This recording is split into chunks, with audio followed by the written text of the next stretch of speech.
Parada. Oo.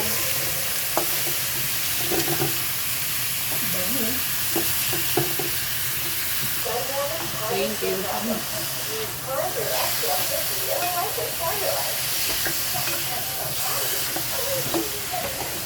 Noong November 16, 2024, makikita ang naka-asul na lalaki na nakatayo sa loob ng isang computer shop sa Parolang Pautado.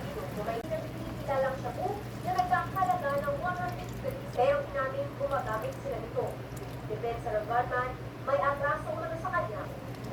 Bukod sa kasong murder, maaharap din sa kasong paglabas sa RA 9165. Nagpapakul, yang dapat. Pagkasap ang Wallace Air Station sa San Fernando, La Union, pangabilang platform na pinili Pilipinas sa Japan. Any radar system right now, given the fact there is any activity within our EEZ. So, it is extreme sure of what is happening on airspace. Bukas, magkakaroon na rin. We don't talk about regional security by states that China is not a party. Nagkakaroon po ito naman sa Maynila. Layon na po ang interes ng mga Pinoy.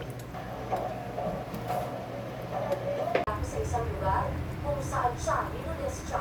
Siguro may pagnanasa na dito sa biktima, sinagay na sa